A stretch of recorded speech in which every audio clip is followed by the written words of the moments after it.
Welcome to Real Estate Coaching Radio, starring award-winning real estate coaches and #1 international best-selling authors, Tim and Julie Harris.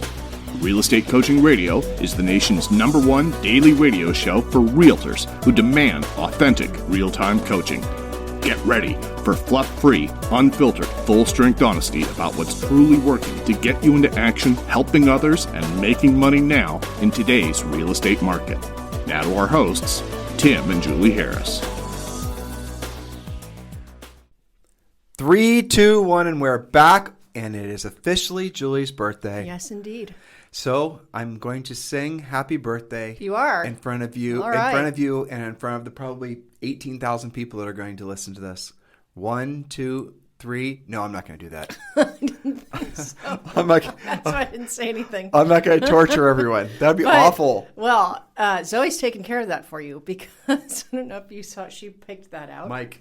She picked out the video to post on our little Facebook page, and it's her all-time favorite. The Swedish Chef. The Swedish Chef from the Muppets. She thinks that is the funniest thing she's ever seen in her life. Well, she's 7 years, 3 months Don't make old. me play it for you. And that very well could be the funniest thing she's ever seen in her life. It is pretty funny. So, But thank you for all the birthday wishes, and thank you for all of our listeners, our coaching members, and friends and family, and everybody for sending me nice happy birthday wishes. Yeah, and I put a little celebratory video up on our Instagram. If you I guys haven't even seen that yet because I don't. No, it's just you working out. But I just, it's Julie working out, and it's nice to, I think, let all of you guys know that, Julie was doing what she didn't want to do, and she didn't want to do it Yes. at the highest level, even on her birthday. So there you go. But again, this was our birthday week, and Julie and I have received, I don't even know, probably over 1,000 birthday wishes from all of you guys. Mm-hmm. So thank you sincerely. Thank you. We really do appreciate it. And please don't take it personally if for some reason we didn't thank you personally. And we're thanking you collectively. So there you Indeed. go. So we had an interesting Clubhouse today, and the topic was the biggest, it was so funny. I was struggling with this the whole time I was reading my question. I wrote down, what was the biggest mistake you made in your real estate business? Now, you would think I would have replaced the word regret with mistake.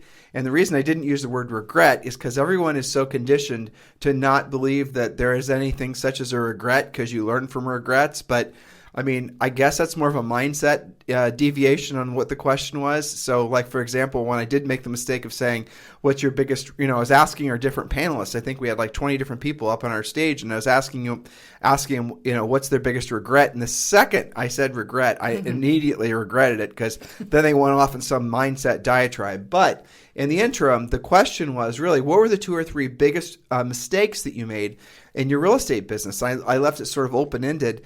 And, what's really fascinating too is as we started getting the questions answered from the panelists, there were between 100 and 200 people in the audience. I didn't even look. And more people wanted to get up on stage and just pile on I almost said it again, the regrets, wanted to pile on the mistakes that they made. And then when I started doing, and Julie was doing this as well, and I had the list right here, as we started writing down all the individual things that they said, and I started hashtagging when I heard repeats. So like we heard a lot of people saying they wish they would have done this or wish they wouldn't have done that. Well, as soon as I heard that, once I wrote it down, and then I started putting little, hashtags every time I heard it multiple times. And what we're about to share with you are the 10 biggest mistakes every agent must avoid, but these are the 10 that we heard multiple times. And these are just, if you're... the notes for this are on our main website, timandjulieharris.com, and they're also going to be on iTunes and syndicated on Spotify and a million different other places too. Audible is also featuring our podcast. But if you want to look at the long tail, the more detailed notes, just go to timandjulieharris.com and click on podcasts. So these are the 10 biggest mistakes every agent must avoid, according to our expert and all-star panel from our Clubhouse event this morning. If you want to start attending our Clubhouse events, and again, I know that not all of you are on Clubhouse yet because you can't get on Clubhouse because the app is by invitation only. Well, they're going to change that soon enough, but in the interim, what you must do is go and grab your name for Clubhouse. We've been telling you this every day for like the past 2 weeks because it's really important. Julie and I think Clubhouse is going to be something that's going to be really not revolutionary really in the social networking realms. So definitely go there, go to iTunes, or you can go to download the app, and from the App Store, it's only available for iPhone so far. It will be available on Android any day now. and then definitely reserve your name. That's really critical because once, like if your name's Bob Smith, if Bob Smith is already gone, then you're not going to be able to get it. Then you're going to be Bob Smith, 1, 2, 3 or whatever. So go reserve your name ASAP. And we are Tim and Julie Harris. Big surprise, right? So go there and reserve your name, do that ASAP, and they will eventually let you in the app. The app, like I said, should be going public. And when it does, and when it's open for the masses, you're going to see everyone and their mother running to Clubhouse because it really is a really great app.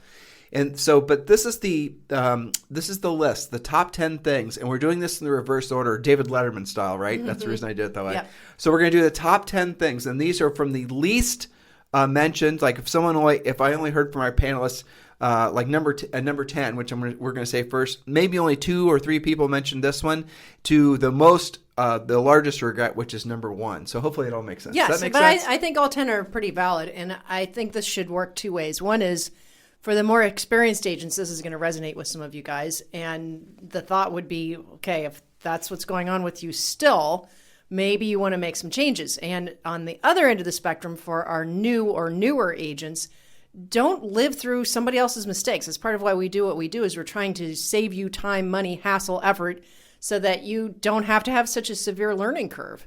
So pay attention, make some changes as necessary. And before we get to point number 10, remember we're doing these in reverse order. A real quick reminder for all of you who want to have a free coaching call and receive our books, a few of our books called Real Estate Treasure Map, Think and Grow Rich for Real Estate, 12-Month Lead Generation Guide. We give all these to you for free as our way of saying thanks for being a podcast listener.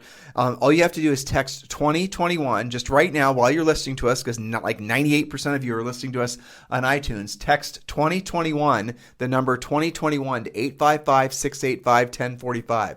Text 2021 to 855-685-1045. Go ahead and do that now. That's all you have to do. And as soon as you do that, we'll text you back a link. And then with that link, you can download those books. And you'll also be entitled to a free coaching call. So text 2021 to 855-685-1045. Okay, Julie Harris, who's turning 35 for the 15th time. Yes, indeed. I slipped again. Okay. I know I did. Point number 10. Okay. Number 10, remember, these are mistakes. Not getting into real estate sooner, meaning sooner in your life, and or not taking the business seriously quick enough. There were several iterations of that from people that were working in real estate while they had their normal person job, however you want to put that, who said, I should have made the switch faster. There were other people who didn't have a job, were fully engaged in real estate, presumably, but it took them a while to really take it seriously. I call those kind of like a failure to launch type of thing. Yeah, there's a lot of that. I mean, the failure to launch types are people that are in real estate, quote unquote, but actually not really doing anything in real estate. Yeah. And a lot of them are, this is the time of year where a lot of them re-engage in real estate. I can see our podcast listens go through the roof this time of year. Sometimes, I bet you by May, our podcast will be 25 to maybe 35,000 a day. And the reason that happens is because a lot of people come back into real estate. But the other thing that's happening right now is there is undoubtedly going to be the biggest surge of new licensees in probably the history of real estate. For sure. Because of all the people who are getting their pre-licensing done during COVID, and all the people now that want to have multiple streams of income from different, from getting real estate licenses. All these, like I heard a statistic yesterday, Julie, this isn't directly related, but still kind of interesting. There's the highest savings rate for Americans on an individual basis is right now. There's more money that people have personally saved. That's interesting. And then the economists, the Keynesian economists are saying it's just because everything's closed and people don't have a place to spend the money, right? But I don't think that's the truth. Yeah, I think we've had Amazon. Right, exactly. And I think the real reason is because people are trying to, they were caught by surprise when COVID hit in March, and the average American only had $400 or $500 saved. And I think people are now starting to, it's starting to trigger the sort of, fearful tendencies, the same types of tendencies that people after World War II, after the Depression lived with, where they started becoming hoarders of everything. And so people are now naturally saying, well, if this happens again, I definitely don't want to be in a financial position where I can't support my family. So they're saving money. Makes sense. Yeah. So I think a lot of people are also, for the same reason, they're trying to figure out plan B is for their employment. And in case, I get fired again, or I get laid off or furloughed, or quarantine. Well, I think that's going I better on. have a real estate license. What's interesting is I bet there'll be reporting on the onset of what people call the side hustle. Oh, totally. It's like there's so many more of that. A lot of entrepreneurship. And I think, for some people, just, I might as well get my real estate license, as a backup. Maybe I take it seriously, maybe I don't. This is part of the renaissance that Julie and I are predicting, a literal renaissance. And pretty much all aspects of humanity is going to come post-COVID. Yes. But that is not the topic of today's podcast. That's right. So, okay, point number 9. Point number 9. Too much. I love this. This is going to be a quote. This is from Todd. Too much time behind screens and not enough time in front of people. I think that's a great thought. Yep. I think it speaks for itself. But he said essentially, and this happens to all of us, right? You're spending too much time in front of a computer, too much time doing branding, social networking, making videos, watching YouTube, on Facebook groups, too much time doing stuff that does not lead directly to a paycheck. And to his point was, he's a very successful agent in Washington State, Todd Watkins. And his answer was, well, you know what? I love open houses. Why? Because it puts me in front of people. And there was a gal that came on a little bit later, and she said she's feeling overwhelmed, a little bit depressed, and all the rest of it. And she asked for help, and the advice I gave her was get off your duff, go outside and start getting in front of as many people as you can and reconnect with why you got into real estate, which was to be of service to other people. Get out from behind the screens. Behind the screens is where you're hiding. A screen is, in this example, like a computer screen or a phone screen, but it's also a screen, something you put up to hide you, where you're hiding yourself from doing the real work of real estate. So I think that kind of is self-explanatory. Point number 8, Julie. Point number 8, and I was kind of surprised to how frequently we heard this, and that's bad partnerships. This had several different flavors, and I think it's related. I'll tie number 7 into that too, just for efficiency, building a team. Don't. You mean partnerships like? No, this was, so let me finish. Yeah, okay, you can so clarify. Bad partnerships. I heard a number of times. It was, and like 4 or 5 times, women saying bad partnerships where they partnered with somebody who was also new. And their idea was, or they're also inexperienced, or they had the same strengths and the same weaknesses. And their idea was that, well, I want a partner so that I can take some time off and someone else can do this and someone else can do that. Mm-hmm. But what always happens in those partnerships is that there's never an equal amount of effort that's going to put forth. And the example this gal, one of the gals in particular had, was that we were pooling our commissions. And if I sold a house, the commissions would go to the bucket. She sold a house, the commissions would go to the bucket. But I was out selling her on a consistent basis, and yet I was sharing 50. We were splitting it 50-50. Mm-hmm. And, well, an unfair partnership, essentially. Essentially. And I think she said that, like, she had a more robust center of influence, for example, and maybe some past clients, and her, quote, partner didn't have any of that. Exactly. So she felt like she was doing all the heavy lifting. Right. So partnerships in general are not needed. That was the conclusion from all these folks that were sharing that they'd really regretted having, quote unquote, bad partnerships. You don't need to be a partnership. And what Julie was about to do, combining biggest regret or biggest thing, what was it? What am I calling it? Biggest mistake number 7 was building a team. Now, obviously partnerships and teams are similar, but the building a team thing was something that we heard probably, 10 times. A ton, yeah. Yeah. People said they felt pressure to form a team, build a team. And if they didn't have a team, somehow they were less than, and they were somehow that was supposed to be the natural progression. It was a rite of passage to build a team in a way. Exactly. And it was like some sort of social expectation that, you go from elementary school to middle school to high school to college. It's almost like, well, you've been in real estate for a certain amount of time. Now you have to build a team. And we've talked about this endlessly on this podcast. We talk about this in our best-selling book, Harris Rules. But the bottom line is one of the biggest regrets. Regret number 7 was building a team.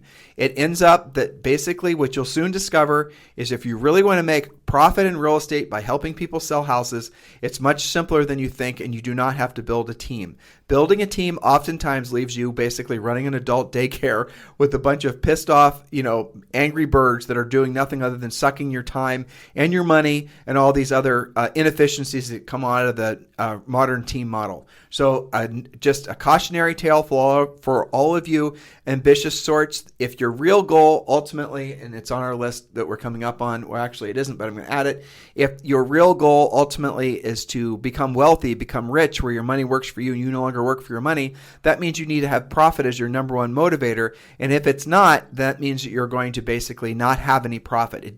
Profit is not the natural byproduct of running a business. Okay, running a business efficient, seeking profit that is essentially has to come first. It never is an output. Profit, when you think about it, is the bottom line, but you should put profit in your mind and your actions as the top line and build your business around that. And one of the things we suggest all of you guys do is you keep a small, tight, real estate practice focused on listings. You refer out any buyers you have coming in. Again, we talk about this a lot in our book. I don't want to talk about it a lot today. But the bottom line is building a team was regret number 7. Regret number 6, learning the hard way how important furiously fast lead follow-up actually is. Lots of discussion about sitting on leads, about not taking leads seriously, about having to clear your leads out. I think, I've always said that it shouldn't even be called lead follow-up. It really should be called appointment setting to make it really clear what the point of it is. Okay, so not taking that seriously fast enough. And I have had, and I think you have also, Tim, we've had many coaching clients over the years who have said, once I got that through my head, I would put that a combination of things, furiously fast lead follow-up and just pick the phone up when it rings, that has changed their life. I mean, quite literally. I've had many coaching clients say that particular thing alone has increased their business up to 30% year over year. Simply answering the phone and practicing furiously fast lead follow-up. I'll read point number 5 and you can... Sure. Okay. Point number 5, not understanding the importance of being a proactive lead generator versus a passive lead generator, or another way of framing this, not building a real estate practice that's proactive lead generation based and marketing enhanced. What many of you do, all of you do nowadays, because for all the reasons that we rally against, you're being sold into believing that you're supposed to market and passively lead generate. Marketing and passive lead generation is one of the biggest killers of potential in this industry. It's probably the number one reason agents fail is because they never know that they're supposed to learn how to proactively lead generate first. And if they choose to, then they can enhance that with marketing. Yes, and I think that this is the part of the Clubhouse session that turned into a bit of a confessional where people were talking about, because you asked for examples, and they said, well, for several years, I would just open my wallet and give the money away, right? And it was examples like people that would optimize your YouTube, or there were a lot of examples of different sorts of direct mail. But it was basically anything that landed in your email that sounded interesting, you'd try it out. Yeah, and that's the reason that all these companies exist, because they know you guys are not very good at filtering, good ideas from bad ideas. And Julie, when we get to point number 1, I actually wrote down these points right here, so don't let me forget. Cool. Okay, point number 4. Remember, we're working up to our number 1 biggest regret that agents from our Clubhouse meeting had this morning. Point number 4, Julie, many wish they had taken better care of their center of influence and past client list. Yes, and we've talked about that quite a bit on individual podcasts dedicated just to that. And we always use the example. You guys can interview your own top producers and you'll get the same exact answer. What's the number 1 mistake that you would identify looking back? And so many experienced agents will say the same thing. I should have taken better care of my past clients and centers of influence. I thought there's an interesting spin on that. That's kind of the normal answer that we're used to hearing as coaches. But somebody that had done a lot of business with REOs also had a little confessional. I thought that was very interesting because, remember when the world was full of short sales and REOs, I mean, at a certain point, some of those REO agents didn't even put a sign in the yard, didn't do much transaction coordination, and certainly didn't nurture the person who actually bought that REO listing. His regret, though, I thought maybe he was regretting not having taken better care of the people that were on their way out the door from losing the house. But that wasn't what it was. I think it was the buyers on the way in, It was the buyers on the way in. Yeah, because what a vast, database of people who probably got pretty decent deals, especially compared to today's market. Had you been talking to them for the past 8, 10, 12 years, you could have some pretty good nurturing relationships, repeat, referral, et cetera. If they bought in probably 2009, 2010, 2011, when we were buying a ton, by the way, you probably are looking at somebody who has 4, maybe 5x equity versus what they paid. So yes, if you were in the market then and you were selling, Paul May actually said that in Vegas, and if you were selling properties to investors and buyers and whatnot, they are probably sitting on more equity than they possibly have any idea. And a lot of them were smart to buy at the right time, and they might even be, if you remind them that, it's not necessarily guaranteed that the equity is going to continue at the rate that it is, that they might want to sell at the right time too. They were opportunistic before, they might want to be opportunistic again. So pick up the phone and make the call. But that that was an interesting regret I thought too. so, too. But the main thing being is that they wish they would have taken better care of their centers of influence and past clients seriously. And I was actually kind of surprised that wasn't number one. Yeah, me too. Yeah, because that's. it's still big, but yes, there were other things too. And by the way, taking care of your centers of influence and past clients and everything, by the way, we're ever going to ask you to do, it's always going to lead back to having real conversations, picking up the phone, talking with people directly, not hiding behind screens. Point number 3, Julie. Now, this one surprised me, honestly. Point number 3, wasting money and time on branding and other, what we call shining objects. But they were and a lot of these people were not like they're new to us, right? Mm-hmm. Not all of them had read our book. Not all of them were podcast that's listeners. True. Right. So these people that were just getting to know and getting to know us, they didn't know that you and I kind of, you know, they weren't preaching to the choir in reverse. Right, exactly. They didn't know that Julie and I are often pointing out branding as one of the biggest, money wasting hoax that real estate agents get paid into or sucked into. They had experienced it, and we're talking about it from their own perspective, which made it 1,000 times more powerful. Definitely. Than just listening to you and I preach. I know. Well, social proof, right? But that is the big thing. They really, a lot of them, we heard it over and over again, wasting money and time on branding. And the reason it's such a big waste, guys, is because you don't need to do it in the first place. Your success that you have from sold houses will do all the branding for you that you ever possibly might need. You're being sold to believe that your branding is somehow going to overcome your lack of a reputation for being successful. You think, and the way it's sold to you, is that your brand becomes the most important thing, and somehow your brand is the reason people are going to do business with you. And they're convincing you need to become a lifestyle brand and how you need to be doing all these videos and all the rest of it. All you really need to do if you want to make money in real estate, guys, is go to the people who have their hands in the air right now saying, yes, I want to sell my home. Why? If your goal is to make money helping people and then build a reputation, which is often conflated with the word brand, why don't you just learn how to go directly after the people who have their hands in their air right now and say, yes, I want to sell my house, right? Why would you waste your time with all this other stuff? It doesn't make sense, does it? Come up with a logical argument against what Julie and I say every single day. You can't.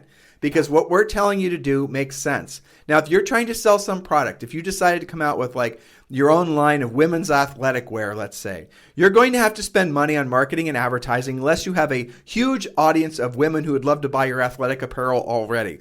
Then you're going to have to make a brand. You're going to have to make your product seem like something someone would want to buy. You maybe want to create a lifestyle brand where you become like where Julie and I live in Dorado, Puerto Rico. There's a lot of gals that are these influencer types on Instagram, and they have indeed their own line of workout clothes. And they sell it, and they have to create a brand of them working out at the gym. We see them working out at the gym, videotaping themselves and this whole thing. They're creating a brand around selling a product. You guys don't have to do that because your product is the result you get from having sold somebody's house. But most importantly, there are people in your marketplace right now who have their hands in their air saying, yes, come sell my house. You don't have to look for them by running ads that are that basically are, your brand. You don't have to do stuff like that. You can just go, the house you drove past that had that sign in the yard this morning on your way to Starbucks that said help wanted, AKA for sale by owner. And there's a secret place to find their phone numbers. Oh, what? Hold on. Oh, that's right. It's on the sign. It's on the sign. The phone number, usually their cell phone number, is on the sign. So why wouldn't you call that person? Why wouldn't you call the old expired? Why wouldn't you call the notice of default? Why wouldn't you call the Liz Pens? Why wouldn't you call all these other sources that we teach you to call in our coaching company, opposed to going out and doing all this other Mickey Mouse stuff? Listen to the agents who are in our clubhouse this morning. Biggest regret number 3 is wasting money on time, wasting time and money and time on branding and other shiny objects. I could literally talk forever about it. I know. It's okay. I feel a little bit like a bully when I'm talking about that topic. Honestly. I know. And the reason I feel that way, but I feel vindicated in doing it because we're telling the truth. The reason I feel that way is because I know the people selling it hate hearing us say it because they know what we're saying is true. Yeah. I know, but we have to be truthful. Right. And all the people that are preaching to you guys to buy branding, marketing, and all their other stuff, They're not real estate professionals. They're people who are trying to sell you branding, marketing, and stuff. In other words, they're in the business of having you believe what they're trying to sell, right? So they're doing a good job of selling, essentially, branding themselves so that you want to believe that their product's actually going to solve a problem for you, but not according to the agents and the top producing agents and the coaches that were on our Clubhouse this morning. That was point number 3. Point number 2, Julie. Point number 2, and keep in mind, absolutely none of this was coached by us. This was very organic. You just asked the question and wrote it down as it came. So point number 2 on our mistake list, not choosing the right broker and or not choosing a brokerage environment that actually supports your ambitions. That's pretty big. That came out like pretty much everybody said that. Yes. They wish they would have, wish they would have. Yeah. And they find themselves in these environments with these brokerages that are trying to stamp down on their ambitions. And we see this from coaching clients all the time. Absolutely. They'll say, Julie, Tim, I want to do, I want to do what you guys are saying. My broker said I can't do this or I can't do that. I'm not allowed to do BPOs. That's right. Well, that was back in the day, but nowadays it might be like, I'm not allowed to talk about iBuyer, or I'm not allowed to do that. What? And they ask us, what should we do? Yeah. And can you talk to my broker about it? You know what we say? Leave your broker, go to another broker, because your broker is just going to make you broker on their way to making themselves broke. Yeah. And I hear a lot that I kept asking my broker for help. They said, the market's just tough. You're going to have to figure it out, like non-answer answers. And they all say, work buyers if you're new in the agent. Start, new in the industry. Yeah. Start working buyers. Pick up buyers. Work buyers. Oh, you don't have any buyer leads? Go to Zillow and buy buyer leads. It's the worst advice ever to give a new agent. Oh, and the other one, going back to our previous points, when you're a new agent, you're supposed to build a team. Do not build a team. You're supposed to join a team. Do not join a team. No. You're supposed to partner with another agent. Do not partner with another agent. These are the biggest regrets that these agents on our Clubhouse this morning had. They wish they wouldn't have done those things. They wish they wouldn't have followed that dingbat advice, and it would have, basically, who knows what they lost as a result of it. Learn from other people's mistakes. Yeah. Don't force yourself to have to make your own. Now, this last point, every single person said it. Yes. Okay. Point number 1. And remember, we rated this in common answer order. And we have a bonus point, too. I got it. Okay, so number 1, not hiring a real coach. Interesting. Many commented that they had hired coaches only to learn later that these, quote, coaches weren't actually qualified to call themselves real estate coaches. And in many cases, the coaches told them to do unproductive money and time-wasting activities. So many, I was really surprised that was the number 1 comment, actually. I'm not, because one of our biggest competitors was basically telling agents to waste money on social networking, and he doesn't tell them to do anything that even remotely resembles proactive lead generation. So I'm not surprised. True. So I wrote down these 4 points, and this is what we shared with you guys on our Clubhouse this morning. A lot of you we're starting to cross-pollinate, right? There's 2 platforms, our podcast and Clubhouse. But if you're looking to hire anybody to help you with anything, you need, and I'm talking about, look, real estate coach, but for the sake of conversation, let's just say real estate coach. You decided that you want to basically have the shortest trip up the mountain and trip on the fewest rocks, and you want to absolutely get to the top of Mount Everest, right? So you're going to have to hire somebody that's actually been up there, not just once, but been up there a number of times. And so I want you to think about, when you're looking to hire a coach, a professional, your future is going to be dependent on what this person tells you. Bad advice can last a lifetime, guys. That's the unfortunate truth. So I want you to write down these 4 filters that you need to start having in place before you decide to do business with anybody. Use them for us, guys. Use them for everyone. Before you decide to buy anything that's supposed to be the betterment of your real estate business. Point number 1, the person trying to sell it to you, this coach, this guru, this marketing expert, this whatever, have they sold real estate?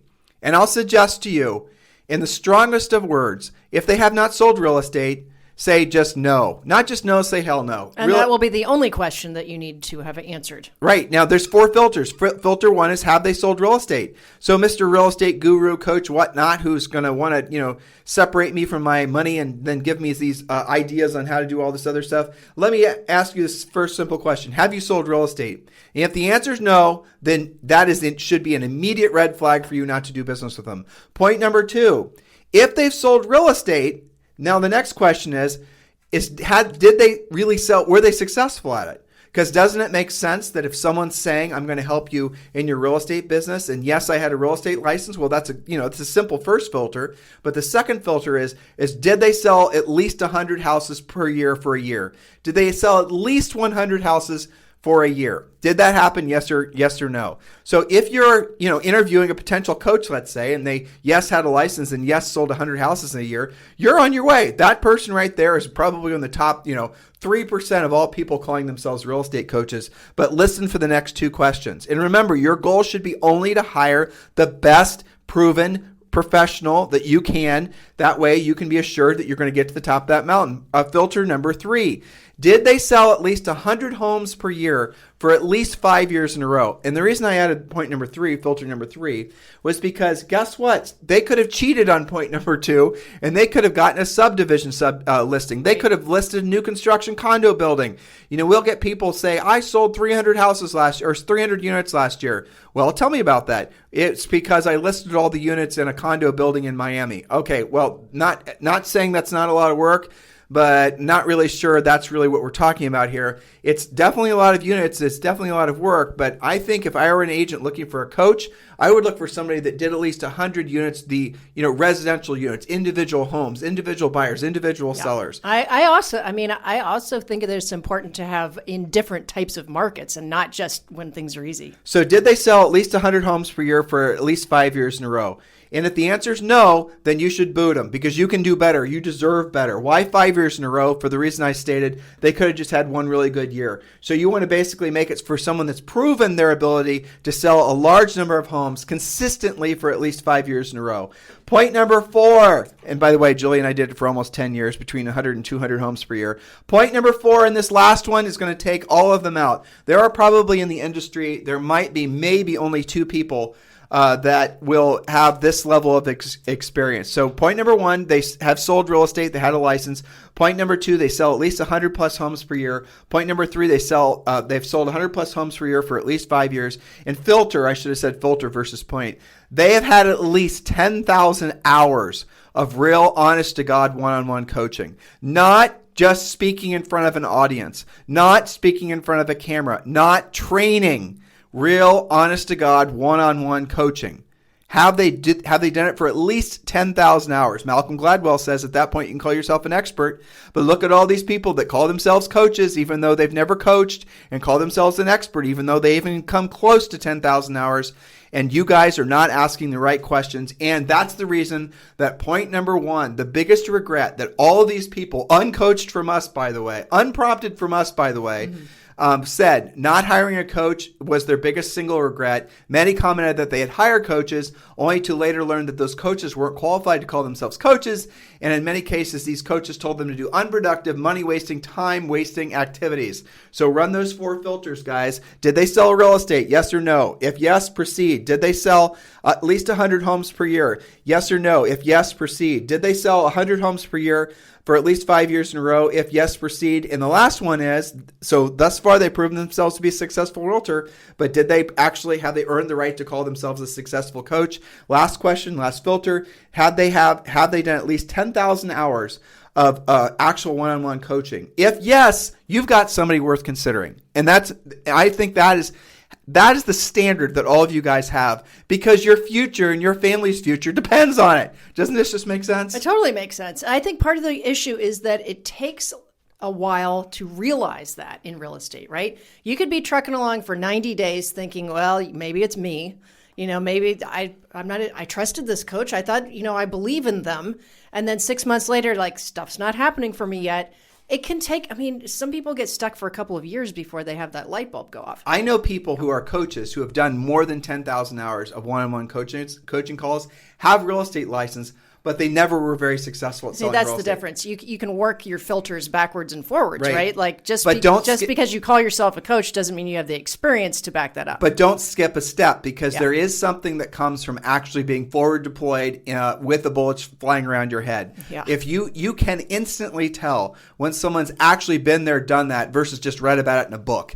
And so you cannot compromise yourself. Run those 4 filters. And the last bonus point is, in terms of mistakes, not knowing that their product is actually profit.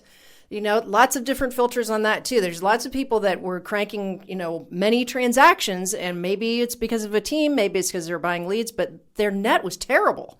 It's almost like they just did a whole bunch of work and had nothing to show for it. And so that manifested, they were saying things like, I should have hired an accountant. I should have been paying attention to my numbers. Sure. Nora Lynch actually started talking about, all the fallacies of the whole idea that if you sell a bunch of houses, you make a bunch of profit is absolute crap. Because most cases, agents are spending a lot of money overpaying buyers' agents, overpaying for leads, overpaying for Paying branding. for the machine. And they have, and just to churn out units, just to say I sold 100 houses or 500 houses, but they have nothing to show for it. They have no profit. So not knowing what their product is, and your product is profit. It's funny too. Some people are so almost like it's cultural, but it's almost like a religious revulsion, almost the reaction to the idea that their product is profit. The reason your product is profit is not because we're greedy, sort of Gordon Gekko, blah, blah, blah, No. blah, blah. The reason is because the profit only comes from having helped people. If you don't have enough profit, it's because you're not running an efficient business, but also because you haven't helped enough people, starting with yourself learning how to run a profitable business. So those were the 11 biggest regrets that the agents had from our clubhouse this morning. And that was after only, I think you went about 2.5 hours. That conversation probably could have gone all day long. Easily. Yeah. Easily. Well, people, it was like you said it. It was a confessional. It was a confessional, right? It's what it felt like. Yeah. It's like, all right, since you guys have already, mentioned these things, I'm going to mention this. But after a while, because the conversation went so long, after a while, then It started to repeat. Exactly. Yeah. And that's the reason I was able to pull out those 10 It became key almost points. like a survey with results, Yeah, but isn't that interesting? It is. I was thinking both during that session and now, certain things with regards to choosing a coach. I had this interesting conversation, I don't think I told you about, with Zoe's gymnastics coach. And she, I'm kind of becoming friends with her. And part of it was because I had told her, the first session, we were just trying it out. Like, maybe she'll like it, maybe she won't. And I noticed, just observing, I'm like, something is different about this person. Okay? The coach. Yeah. I'm like, she seems to know what's going on. But that was before I did a whole lot of research because we were just trying it out for that day. Okay, so then I go home and I look her up. Turns out she's an Olympic athlete. She actually competed when she was in her teens.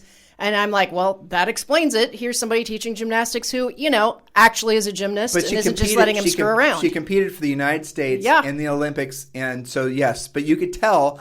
Because she was doing probably the little micro steps and micro corrections and all the rest of it. And she wasn't letting him get away with mistakes. Right. Nothing slipped past her. And I thought, isn't it interesting that maybe I'm a little bit more sensitive to that? Because if you hire the wrong coach in gymnastics, you actually are going to get hurt. Yes. And it's obvious, right? It's like she doesn't let them do any of the moves themselves until they've done it 3 or 4 times with, her help. So she's convinced.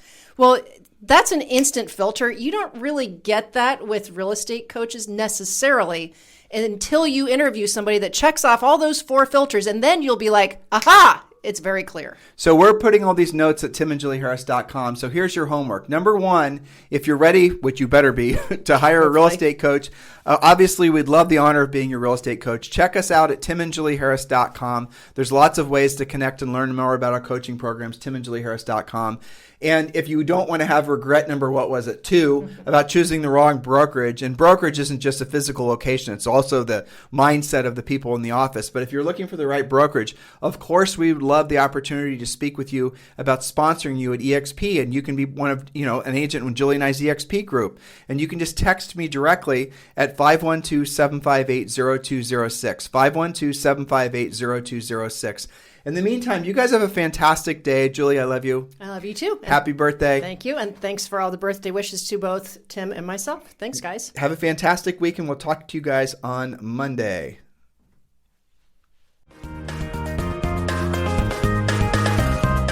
This program has been a presentation by Tim and Julie Harris, Real Estate Coaching. For more information on our real estate coaching and training programs, visit our website at timandjulieharris.com. Remember to tune in weekdays at noon for upcoming shows. And until next time, thank you for listening to Real Estate Coaching Radio with Tim and Julie Harris. This podcast is a part of the C-Suite Radio Network. For more top business podcasts, visit c-suiteradio.com.